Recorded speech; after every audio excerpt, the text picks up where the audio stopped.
And now to the day's other news. U.S.-Iran tensions are still running high amid new military moves, but both sides are playing down a possible confrontation. Iran's President Hassan Rouhani insisted today that his nation will not wage war. U.S. Secretary of State Mike Pompeo said sending more troops to the region is a deterrent, not an escalation. Foreign Affairs correspondent Nick Schifrin takes it from there. In Washington today, the U.S. and Europe's top diplomats presented a united front, but they divide sharply on Iran. EU Foreign Affairs Chief Federica Mogherini's visit came less than 24 hours after that troop announcement, which Secretary of State Mike Pompeo described as strictly defensive. President Trump does not want war, and we will continue to communicate that message while doing the things that are necessary to protect American interests in the region. But while the administration's policy is maximum pressure, Mogherini on Monday urged maximum restraint. What we would not like to see is a military escalation in the region. We think that would be extremely dangerous. The U.S. blames Iran for the most recent escalation by attacking oil tankers in the Gulf of Oman. The military released these photos, it says, showing Iranian Revolutionary Guard Corps sailors removing an unexploded Iranian mine from one of the tankers. In an interview with Time magazine, President Trump called the attacks, quote, very minor, but that he would, quote, certainly go to war to prevent Iran from obtaining nuclear weapons. This was a horrible, one-sided deal. In 2018, President Trump abandoned the deal limiting Iran's nuclear program. Today, U.S. sanctions have dramatically reduced Iranian oil exports and revenue.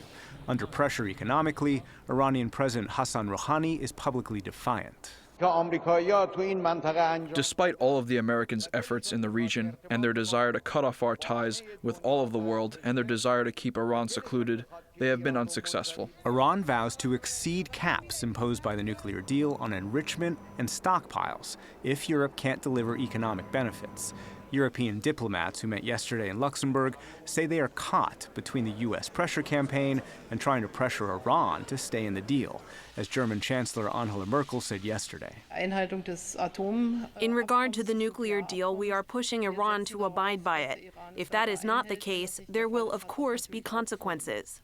But analysts say Europe will struggle to fulfill Iran's demands, and more U.S. troops will soon arrive in the region as tensions continue to escalate. For the PBS NewsHour, I'm Nick Schifrin. We'll get perspectives on the Shanahan matter and on Iran from both sides of the political aisle after the news summary. In Hong Kong, Chief Executive Carrie Lam issued a new apology today, but stopped short of saying she will permanently withdraw an unpopular extradition bill. It would allow mainland China to extradite criminal suspects from Hong Kong. The measure has sparked weeks of mass protests and clashes with police, and pro-democracy activists said the apology is not enough. All of our demands of Carrie Lam stepping down, withdrawal of the bill, and also hold the police accountable are all ignored by Carrie Lam. Therefore, the Civil Human Rights Front do not at all accept Carrie Lam's so-called apology. Carrie Lam can no longer effectively govern Hong Kong. Chief Executive Lam also insisted today that she will finish out her 5-year term. The ousted former president of Egypt, Mohamed Morsi, was buried today under heavy security. That came as the UN Human Rights Office called for a prompt investigation of his death. The Islamist leader collapsed and died in a Cairo courtroom on Monday. International groups and Morsi's now banned Muslim Brotherhood charged that prison conditions ruined his health. Back in this country, a court-martial began in San Diego for U.S. Navy SEAL Edward Gallagher, charged with war crimes in Iraq. A military prosecutor said Gallagher bragged about killing a wounded Islamic State prisoner. The defense denied that and said the special operations chief treated the captive's wounds. President Trump now says that he will hold trade talks with China's president, Xi Jinping, at a G20 summit in Japan next week.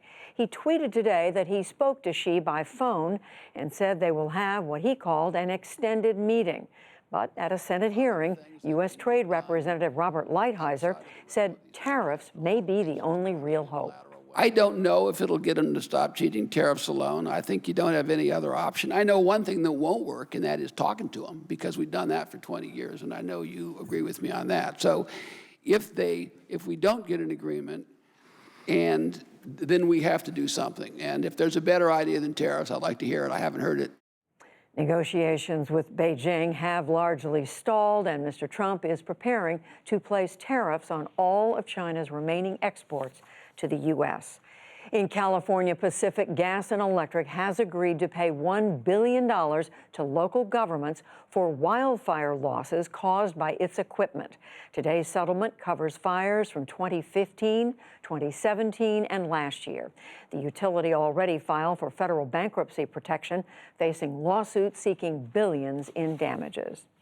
Boeing today announced its first deal for a 737 MAX jet since 2 fatal crashes.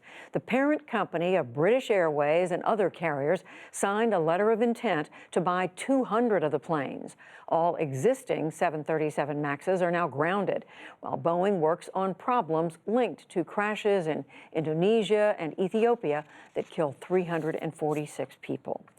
The father of a child killed in a 2012 school massacre has won a defamation suit against the authors of a book that claimed it never happened.